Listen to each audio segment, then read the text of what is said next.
got to do it. I don't have any help in here tonight, but we're going to do it because even if it's a little bit of a delay, you got to do it. It's just tradition around here, right? You got to hit it. 65%. 65%. That's what we.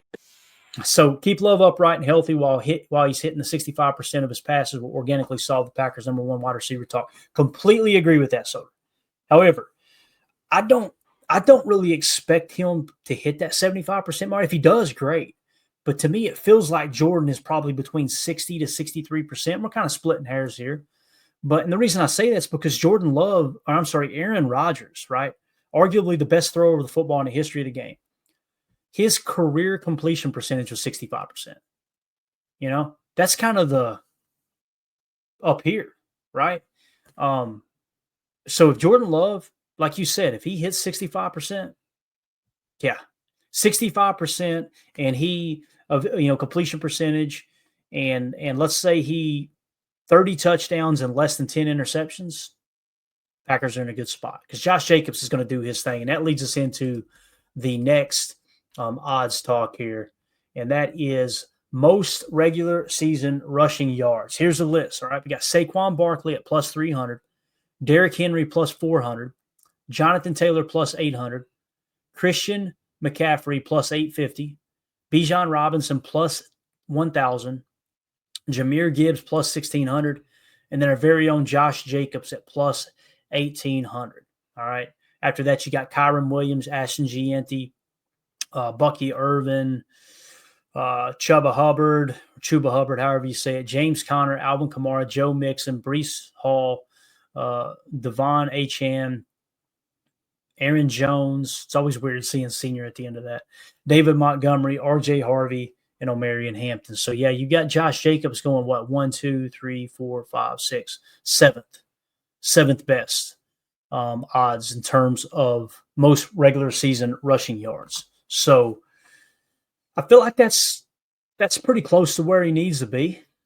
For me, if Josh Jacobs finishes top 10 in rushing yards and Jordan Love finishes top 10 in passing yards, and he is in the MVP conversation in terms of, even if it is a 7 or 8 mark, Matthew Golden in the hunt for Offensive Rookie of the Year, you're just seeing too many Green Bay Packers pop up consistently fairly high on these lists to not step back and go, boys, this kind of feels like 95. This kind of, and what I mean by that is in 1994, if you go back, 94, Brett got to Green Bay in, 92, I think, if I remember correctly. And then 93, he had kind of a bad year, if I remember correctly, threw a lot of interceptions. And then 94, significant step forward, if I remember right. And they made the playoffs, right? To me, last year kind of felt like 94. This year being 95, now it might not mean a Super Bowl, but 95, Brett Favre wins that MVP. And all of a sudden, it's Green Bay's on a cover of all the magazines. It's just, man, the Packers are off and running, right? Return to Titletown, or return to glory to Titletown, all that stuff. This kind of feels like 95 for Jordan Love. It doesn't mean he's a slam dunk to win the MVP. It doesn't even mean he's top 3 in the chances of winning MVP. It just feels like things are really going to start to click if everybody stays healthy. And then guess what happens next year in 96? And again, I'm not already saying we don't have a shot to win the Super Bowl, but I was very vocal last year. I did not feel like last year you had an opportunity to win the Super Bowl. And caught a little hell over it. And listen, I respect people that are passionate about the Packers and they believe. Thank God you guys exist, that when people like me are looking at it like from what we feel like is a realistic standpoint, I just don't. My big knock last year was like, hey, look, they got the youngest team in the league. I just don't see the stars lining up for them to win the Super Bowl. Now, if you had told me going into last year, hey, Clayton, they're going to be second in run defense and have a legit top 10, borderline top 5 defense, I probably would have been like, okay, I could see a Super Bowl happening, right? But obviously turning the ball over on offense hurt us quite a bit. This year just kind of feels like everything. Am I the only one that feels like that, guys? Like this year kind of feels like things are falling into place. Like the window is wide open now because you got a little bit older. if I remember correctly. And we're going to hit some analytics on tomorrow's show, and we're going to talk about them being the youngest team. I want to say their average age last year was like 25.2 years old. And then this year, of course, you add Aaron Banks, who's 27. You added Nate Hobbs, who I think is 27 as well. So you got a little bit older. Miko Hardman, a little bit older, right? Players like that, if they make the roster, if Miko makes the roster. We know that Nate Hobbs and Aaron Banks are going to make the roster. There's too much guaranteed money there, right? So it's going to be interesting, man. It's we got a little bit older, and that was part of my criteria. It was like, hey, we need a little bit more veteran leadership on this team. Feel like not that they're like crazy leaders in Aaron Banks and Nate Hobbs, although Nate Hobbs, I think, is going to surprise you guys. Like watching the tape last year, even the coaches' tape, even the All-22, man, that dude was an emotional leader. Like he was a spark plug. And I know he didn't play his best ball. He played his best ball his rookie year. He came out his rookie year and graded out in the 80s PFF. And you watch the tape and you go, yeah, it's there, right? So they've seen what he can be. And really, that's how you should judge young players. I heard Homer say that on the Homer Hour. I don't know if you guys like Homer or not. I know he catches a lot of hell on social media. I guess I'm just old enough to like the old approach to sports talk radio. He is just that loud, very, very opinionated, but passionate fan. You know, I don't know if that makes sense. Maybe somebody in here can relate. Like if you listen to sports talk in the early 2000s, Homer fit right in with those guys. You know, your Jim Rohns, and I know he's still on the air. Tony Bruno, he's still got a little bit of a program left, right? All those guys. It just kind of feels like Homer's like that. But he said you should judge young players based off of their best performance, not their worst. And I think that's very true because these players have got to get their feet under them, and they've got to kind of, okay, show us what you can do. Now let's see if we can consistently get you there. But if a player comes out and they just grade out in the 60s or they're just mid-tier and that's the best they ever did, well, that's what you're grading them off of. You're saying, okay, that's what they can be, as opposed to here's where I think they're going to be. That makes sense. So, yeah, going to be a Jimmy the Greek. Wow, you're going way back there, brother. I love it. Mike Berry says Homer's all right. I like him, man. I try to watch his show nightly. I think him and Bulaga are good. It's funny watching Bulaga's facial expressions when Homer gets on one of his rants. And I love hearing the interaction between Wildy and Homer. It's always comical. But, yeah, I like Homer a lot. So, with that being said, wanted to show these betting odds just to kind of give people an idea of, hey, look, your quarterback is being mentioned like a top 10 quarterback. Your running back is being mentioned like a top 10 running back. Your rookie first-round wide receiver is being mentioned in the offensive rookie of the year talk, right, amongst wide receivers. All these things kind of come into factor, and it's like feeling like we're in a pretty good spot here. You know, this could be the year. This could be the year we take a huge step. I like what Soder says. Soder knows you think a lot like me, Soder, or I think a lot like you. You've probably been a fan longer than me. You try to draw parallels with past seasons, and it's hard to do that, even though the NFL is very cyclical. The game changes so much. That's why I don't buy into the strength of schedule as much, or the DVOA and this and that, because there's some of that stuff's weighted in what teams have done in the recent past, and that stuff don't make a hill of beans, right? But I love looking back in the past and kind of comparing teams. Soder says 1995. Does this mean the Eagles are the new Dallas Cowboys? And what he means by that was like getting beat out by the Cowboys, right, in the playoffs, and then the next year you skyrocket right to the championship, right? So the Eagles could be that new kind of rivalry. And that was a fun rivalry, man. Aikman and Favre with John Madden and Pat Summerall on the call. Oh, my gosh, man. Unbelievable. Reggie White rushing the quarterback on one. You know, it's just – those are the players I think of looking back on that. And at the time, like I said, I was not a Packer fan. I was watching from afar because my brother was a Steelers fan. And he was in and out of the military, so he got me watching the NFL when he'd come in on leave. And I rooted for the Steelers because my big brother was a big Steelers fan. And it was the best times. Yeah, I told him that, too, before he passed away last year. I told him it was actually last summer. We're coming up on – we're just 6 days away from the 1-year mark of his passing. And he came up for Father's Day. And my brother, anybody who knows this, you know, he was like a father to me, and that's no knock against my dad. I love my dad. But my big brother was like he didn't treat me like a brother. It was like a tough love, big bro, kind of like a father figure. And he came up for Father's Day, and we grilled some ribs, and smoked some ribs out on the back deck, and we got to hang out there, and he got to meet my German Shepherd. And he's the reason I got a German Shepherd. My boy Lincoln was because my big brother had a German Shepherd, and his name was Ernie, and just fell in love with shepherds then. But we were sitting out there, and I told him, he said, man, you still watching football? Ain't you still into it big time? I said, dude, it consumes me. I love this sport, man. I love professional football. I said, it's your fault. And he started laughing. I said, and it's like it was out of his mind. He didn't even realize how much it impacted me. But at that time, a tough part of my childhood, and him coming in and talking about going and watching the Steelers and the Rams play in L.A.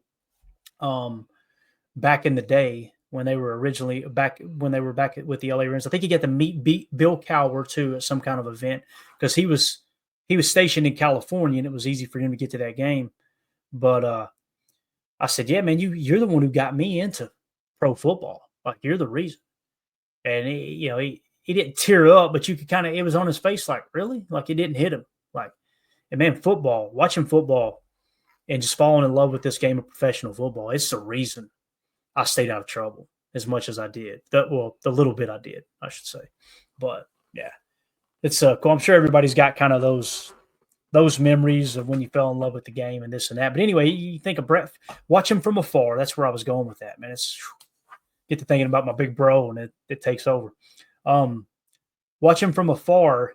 If the Packers were on, I was watching.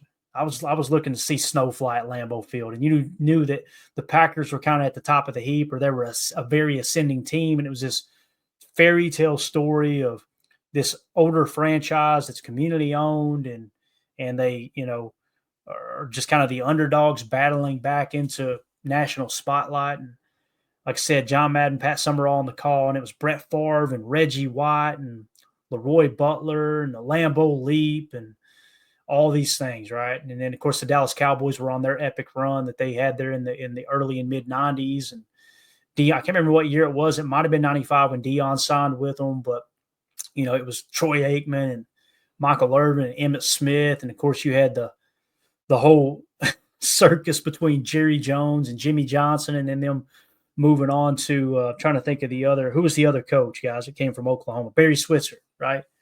For those of you who don't know, Barry Switzer actually coached Jimmy Johnson and Jerry Jones in college. Many people don't know that. Jimmy Johnson and Jerry Jones were college teammates at Arkansas. Jerry Jones played college football at Arkansas, and Barry Switzer was their coach there. So imagine this weird little, I don't want to be a freak show here and say love triangle, but this it's just weird, this football triangle, I guess you could say, where Jerry Jones goes and gets his former college teammate to lead him back to, what was it, back-to-back Super Bowls, I think it was, or whatever. And then they have a falling out. He fires him and he hires his old college coach to come in, and he wins the Super Bowl for him, right?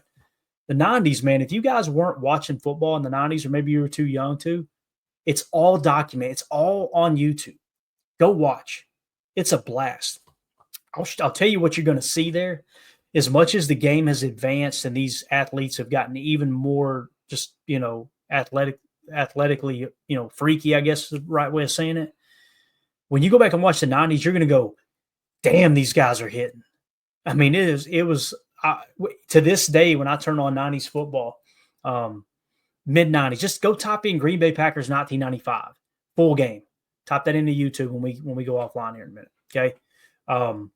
It's absolutely wild how everything kind of comes into focus. Like, it's just, you see how the game really took off in the 90s, and it was always popular. Don't get me wrong. It was always popular, but the 90s just was like, wow.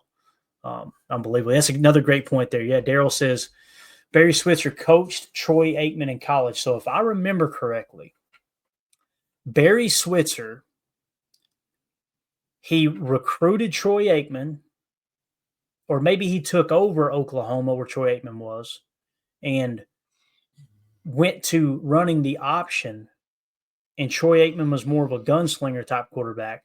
So Troy Aikman went to transfer, and Jimmy Johnson was trying to get Troy Aikman to transfer to Miami, and Troy Aikman told him no. Another good YouTube video to watch is just type in Troy Aikman a football life. You'll have a lot more respect for him. If you like hating Troy Aikman, don't watch it because you'll end up loving him after that, that documentary. But he told him no twice, I believe it was, during the recruiting process and then during the transfer process. He told him no. So he ends up transferring to UCLA. But yeah, you're right. That's a good pull there, Daryl. He played for Barry Switzer at Oklahoma. I'm almost positive it was Oklahoma. So pretty wild, man. It's cool how all these kind of stories are intertwined. Yeah. H.E. Soder, why the hell Aikman ever went to Oklahoma is a mystery. Amen to that. He got out of there quick too, didn't he? So I want to say, if I remember on a Football Live, that episode, they were talking about passing the ball, and then Barry Switzer ended up running the option a lot. And that's why on the outside looking in, obviously before the internet, we don't have all the inside information. That's how you look up and go, that don't fit Aikman at all. Although Aikman was an athlete coming out of high school. There's no two ways about that. So, yeah. Wow, Greg Rice says, Starr was my first quarterback. You're spoiled, ain't you, man? That's awesome. That's absolutely awesome. So, yeah. All right. There you go. Clint, the armchair quarterback. Joe Montana was my first quarterback. So now we're getting back into it. I just love hearing people kind of tell their story. And, yeah, pretty cool. Good stuff, man.